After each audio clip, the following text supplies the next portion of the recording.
Le chef de l'État, M. Patrice Talon, a présidé la séance du Conseil des ministres de ce mercredi 10 septembre 2025, dont voici les principales décisions. S'agissant des mesures normatives, transmission à l'Assemblée nationale pour examen et vote du projet de loi de finances pour la gestion 2026.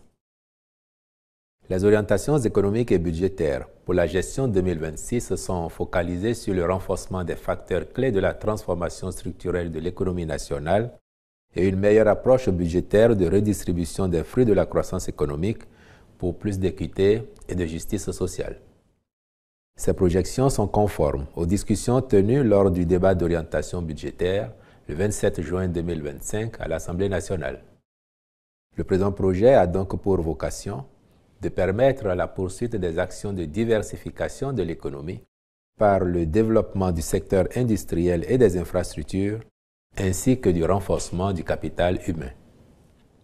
Il postule un taux de croissance économique qui s'établirait à 7,5%, tiré notamment par un secteur agricole dynamique dont l'activité resterait robuste grâce aux initiatives de soutien à la mécanisation agricole, l'accès aux intrants agricoles et aux conseils agricoles, la maîtrise de l'eau pour des fins agricoles et pastorales, l'augmentation de l'activité industrielle, l'accroissement du trafic au port de Cotonou et des actions de promotion touristique.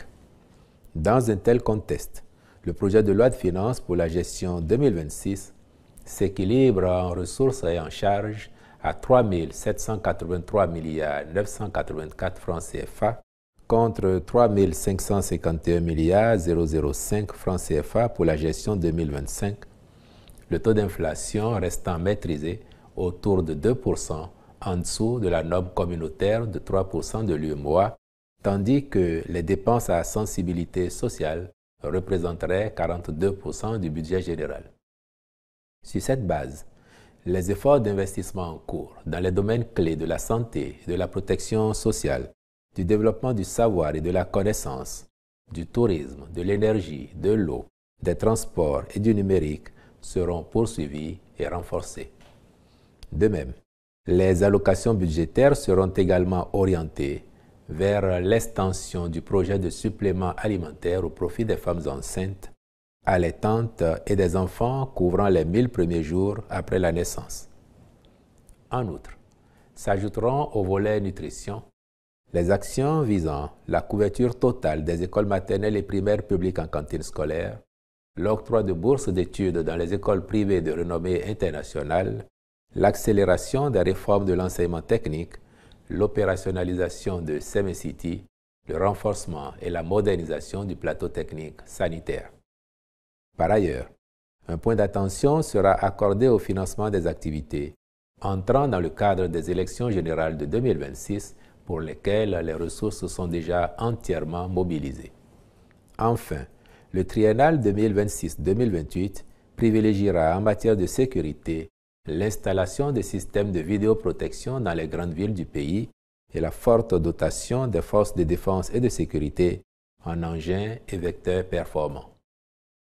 Autant d'actions d'envergure qui visent l'intégration des thématiques transversales et l'atteinte des cibles pertinentes des ODD.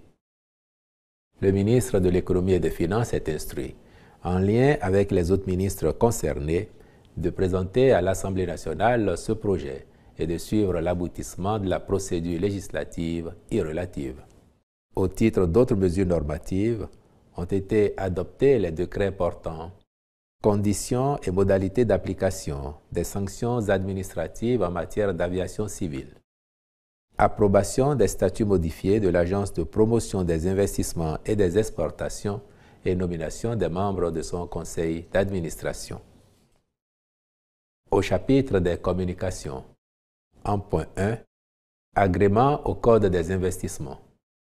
Sont éligibles au régime des investissements spécifiques les sociétés Ellipse Healthcare Bénin SAS pour son projet de construction et d'exploitation d'une clinique au quartier Les Cocotiers dans le 12e arrondissement de Cotonou. ICA Building Sarl en vue de la construction et de l'exploitation d'un complexe hôtelier 5 étoiles à Djomé-Houtin dans le même arrondissement. Par ailleurs, bénéficient du régime B les sociétés Winovo Sarl pour l'installation et l'exploitation d'une unité de recyclage de ferraille d'aluminium dans la zone industrielle de Semekpoji. Société des bitumes du Bénin SA pour son projet de transformation, de stockage et de distribution de bitume au port de Cotonou.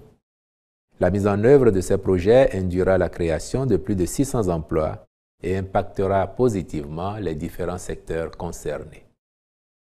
En point 2, adoption des schémas directeurs d'aménagement et de gestion des eaux des bassins du Niger et de la Volta.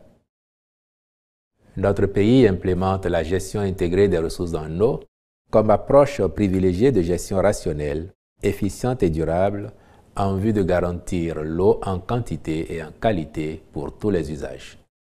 Sur cette base, plusieurs outils ont été mis en place, dont le schéma directeur d'aménagement et de gestion des eaux, qui est un instrument de planification et d'orientation pour la gestion durable des ressources en eau à l'échelle d'un bassin hydrographique.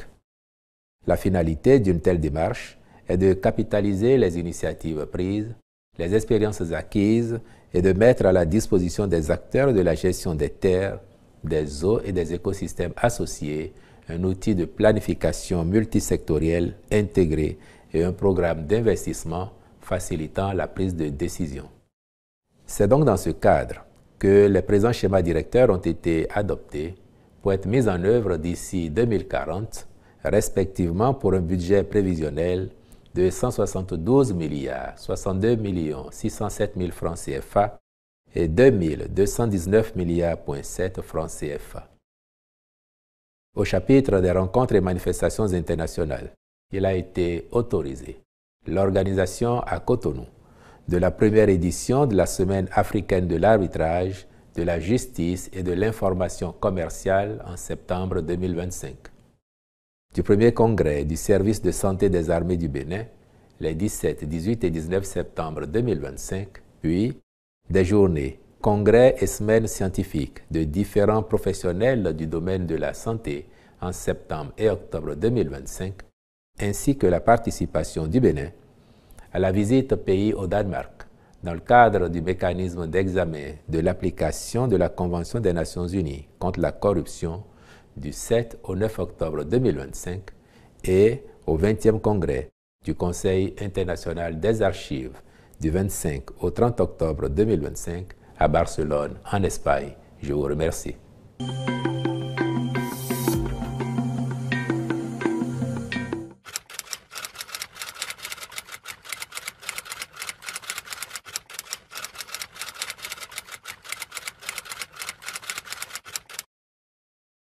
Ce n'est pas le budget qui a été qualifié de hautement social. C'est le second mandat lui-même qui a été projeté déjà pour être hautement social. Et à l'évidence, de notre point de vue, nous y sommes. Même si les angles d'appréciation ne permettent pas toujours à tout le monde de se rendre compte que quand on fait des routes partout dans les villes, comme à l'intérieur du pays, il y a une portée sociale. Quand on améliore l'accès à l'eau potable, l'accès à l'électricité, l'accès aux soins de santé, qu'il y a du social.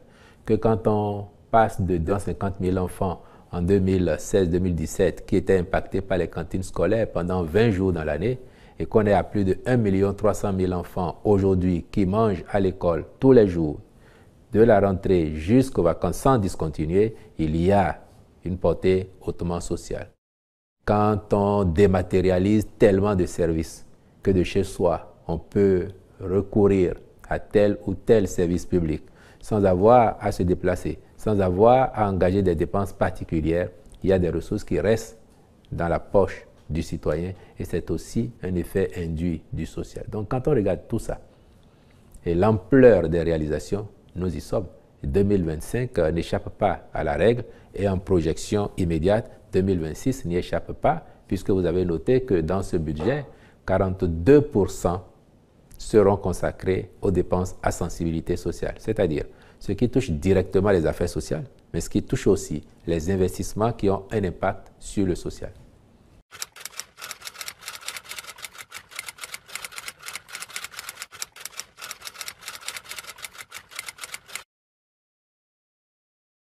Déjà, de notre point de vue, il y avait encore place hier pour 1 ou 2 bus supplémentaires. parce que dans ce genre de compétition, ça peut être aussi très utile de soigner son goal average. Donc oui, 4-0, c'est un succès probant, mais nous aurions aimé l'emporter avec un 5-0 ou un 6-0, et il y avait de la place pour. Alors est-ce que nous y croyons toujours? Nous sommes engagés dans la campagne et nous y croyons tant que la dernière journée n'est pas jouée. Au jour d'aujourd'hui, oui, nous sommes devancés par un adversaire direct, l'Afrique du Sud, qui aura l'avantage, je crois, de recevoir au moins un match sur les 2 dernières journées, alors que nous ferons 2 déplacements délicats au Rwanda et au Nigeria, les 2 pays qui sont derrière nous, mais à 3 points et qui apparaissent non moins comme des adversaires directs. Il nous appartiendra de mieux fourbir nos âmes pour faire bonne figure au cours de ces 2 confrontations directes pour, au pire, finir parmi les meilleurs deuxièmes afin de jouer les barrages, ou au mieux, faire de bonnes prestations et espérer un faux pas de l'équipe de l'Afrique du Sud qui se trouve devant nous aujourd'hui afin de revenir à sa hauteur et que le goal average faisant l'affaire, nous puissions l'emporter ou même sans qu'il soit besoin de recourir au goal average, que s'il faut pas, il y avait de ce côté-là et que nous faisions un sans faute, que nous puissions y arriver. Dans tous les cas, nous y croyons, nous mettrons les moyens, comme depuis le début de cette campagne, afin qu'il ne manque à nos ambassadeurs aucun soutien étatique, aucune diligence qui devrait incomber au gouvernement, et nous espérons qu'eux aussi prendront plus que jamais encore à cœur de jouer cette qualification historique que le peuple béninois dans son ensemble attend. Et si ça est le cas, je pense que personne chez nous ne leur en voudrait de nous offrir un tel bonheur. Filet Radar, bien informer et faire découvrir.